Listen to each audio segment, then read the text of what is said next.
Hey YouTube, what's up? I'm bringing you another battle now. This is a pretty damn epic battle, so let's get to it. He led with an Uxie, I led with Hippo because I'm using Trick Storm. Hippo gets tricked on the first turn, kind of ironic because it's a Trick Storm lead, anyways. And I get some Stealth Rocks up, and now I know he's going to Stealth Rock, so I kind of have a free switch, and he knows I'm going to switch, so it's pretty standard first turn play at the moment, which is nice, but the battle gets a little more interesting now because I have Jailbait out. And Jailbait, thanks Mitch, is going to now set up a Trick Room when it gets a chance to attack. I didn't know really what Uxie could do to Jailbait. I guess if it had Flamethrower it would have been kind of horrible, but it doesn't obviously because it U-turns out. So yeah, he U-turns out, brings an Infinite obviously to take on Jailbait. I Trick Room, and then I had the choice of switching here to Rhyperior or Tyranitar, but I was really worried about the close combat. I didn't want to take a close combat on the switch because I wouldn't really be able to come back from it. I just didn't think I would be able to, and I didn't want to, I guess I even predicted by bringing Skittles in. I could have really saved Skittles for a lot later on. But he fire punches, and like if I would have brought in Rhyperior there, it would have done nothing, and I would have been able to Earthquake and kill it. But not me. No, I'm gonna stall it out with some Toxic now. So pretty boring play, but pretty standard play too. You gotta do what you gotta do sometimes. But he's just gonna sit here and fire punch me. I guess it's stab, physical, and that's what his 8 can do. And he's got a Life Orb. So I've got the Toxic off. I've got Trick Room up now. And the cool thing is with Skittles is that after I finish taking out 8, I can get up another Trick Room. That's where the key in this team lies, really, the constant ability to get up Trick Rooms, because I have 3 pokes that can do Trick Rooms, so that really is a big additive for me. So anyways, he fire punches me, I Moonlight, the Toxic does some damage, the Sandstorm does some damage, the Life Orb does some damage. He's just basically killing himself here slowly. And by now he can't switch out because he obviously Stealth Rock will kill him and switch back in. I guess there really wasn't a lot he could go to take on Cress.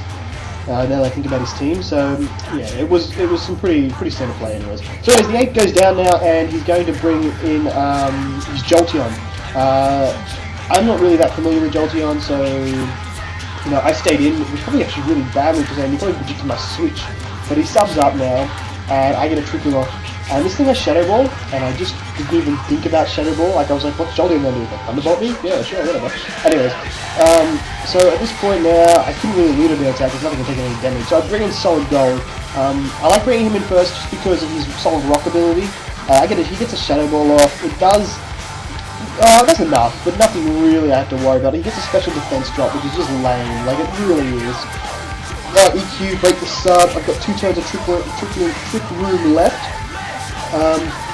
He's going to Shadow Ball me now, and this one is going to do a lot more, obviously, because of special defense drop. I got Soulstorm going, it's all good. Jolteon has a Citrus Berry, which I don't really understand, but he switches out now and he gets a Scald. I should have predicted a switch to a Flying type for the Earthquake. I should have just used, like, Stone Edge? Or Mega Horn or something, you know, just to see what happened, but I didn't, and it cost me a move there.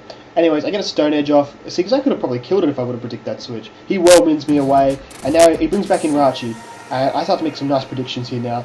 So Rachi's out here now, and a little Jailbait there, which is, thanks Mitch. Gotta keep making sure everybody knows Mitch named my Jailbait. But yeah, he roosts now. I get up a Trick Room, I believe. Yes, I get another Trick Room up, which is nice, and then my Trick Room.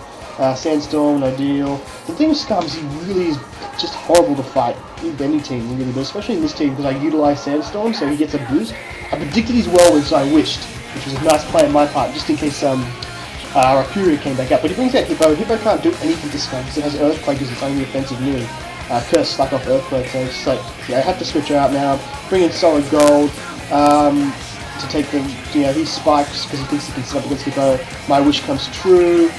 Nice wish passing there. That's what I want Jirachi to be doing in this team, passing wishes and getting Trick Rooms up. So Scalm's now going to sit there and it roosts, predicting a Stone Edge, which I missed. I Stone Edge this turn and I hit, which is nice. And I get it down to a little bit low health. And I'm thinking, well, what can I do about this? Because Scalm's just going to sit here and just roost off all my Stone Edges, and Stone Edges got a nice high miss rate, and I wanted to crit the Stone Edge, and I would have got a crit the Stone Edge, it would have just done it for me. So the dimensions return to normal, he spikes me again, I Stone Edge him. I figure I'm not going to bother going into a Trick Room now because there's no real point, like, it can't do much to me. And at this point, I predicted a Roost, so I decided to Earthquake. Knowing that Roost obviously leaves him vulnerable to an Earthquake, which would have been just so nice for me, but that doesn't happen. Then this turn he goes to roost, obviously not knowing Tita has Earthquake, or this one does anyways. So he roosts now, predicting, I guess just predicting a rock attack or a crunch or something, but I Earthquake him, and that was a nice play by Martha. Like, I wouldn't have been able to beat Scarm otherwise, so I predicted that, but the Scarm lives with like 1 HP, it upsets me a little bit.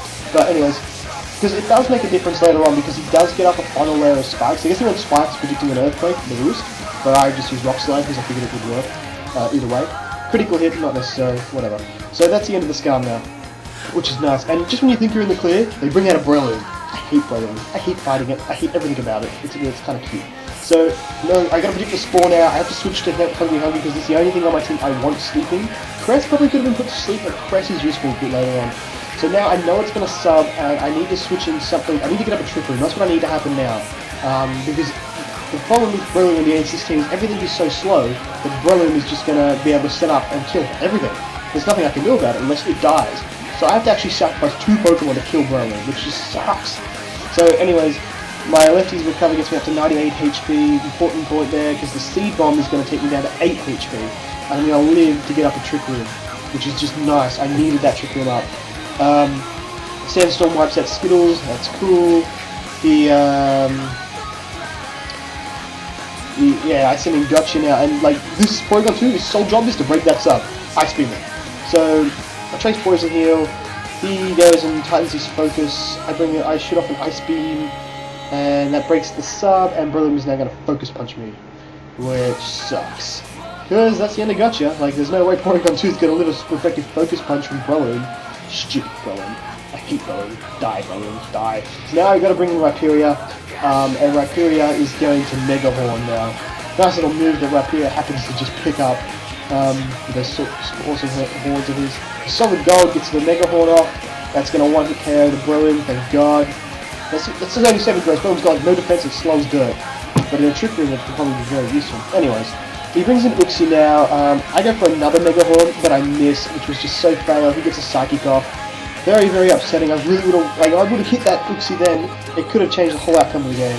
It was such a key play. Like, if I would have wiped that Uxie, I think I had one more turn at Trick Room left. I could have Earthquaked the Jolteon, or these other Pokemon that I could also kill the Mega Horn. So it's just fail. Anyways, I bring in Fluffy now. He's got like no HP now. Because of all those layers of spikes and stuff, and living with that 1 HP with that Scarm was really big because he got the spikes up. So now he has 3 layers of spikes and Stealth Rocks I have to deal with, which just sucks. So he brings in Jolteon now. I'm gonna go for an EQ, even though like it's a fail. Thunderbolt is gonna hit me, it's gonna take me out. Kind of surprised him trying to just put the sub or something there. So now I'm sort of like, well, what do I do? I've got Raichu and Hippodon left. I didn't want to lose Raichu against Uxie. That's why I didn't bring it in there, by the way, because I needed the Trick Room. So he subs now. I Trick Room on his side, because I'm pretty confident he would. And now I'm thinking about Iron Head, Wish, or U-Turn. If I'd known U-Turn could break a sub, I would have U-Turn now and broken his sub. But instead I Wish, and then I U-Turn, because I want Hippowdon to get some HP back. This could have been, this was really hard for me to make this decision to go into Hippowdon now, but I guess at the same time I was easily predicting a Thunderbolt. Like, it wasn't like particularly hard to predict the Thunderbolt coming. So Hippo's going to be able to come in now, take some damage from all those entry hazards, which is so fail. I needed a spinner on this one, and I just I take the Thunderbolt, doesn't do anything of course, and I get the Wish off. Now, if I wake up and Earthquake this thing, it's game over. Like, I could win if I could Earthquake this thing. He Shadow Balls me. You know, it didn't help he got a crit on that Shadow Ball. I was like, what? Crit? And I didn't wake up. And the Sandstorm didn't kill it. And I'm just like, how many attacks can I have go wrong against me in one turn? And he gets another Shadow Ball off before the Sandstorm kills me. I don't know if that mattered too much, but it would have been nice for him not to crit me and for him to have died the first turn. Anyway, Starmie's his last poke, and I'm screwed. Thoroughly screwed. That's a good game, because there's just no certainty to death. It's a lot of fun, guys. Rate, comment, subscribe. This battle was just that epic, you know. Full 20-minute battle. Yeah, I hope I'm going to keep using the layout a lot more now, guys. I sort of think that the layout is important, and I keep using it. So yeah, yeah. Rate, comment, subscribe. This has been Corrupt TV, and yeah. Until next time, see yous.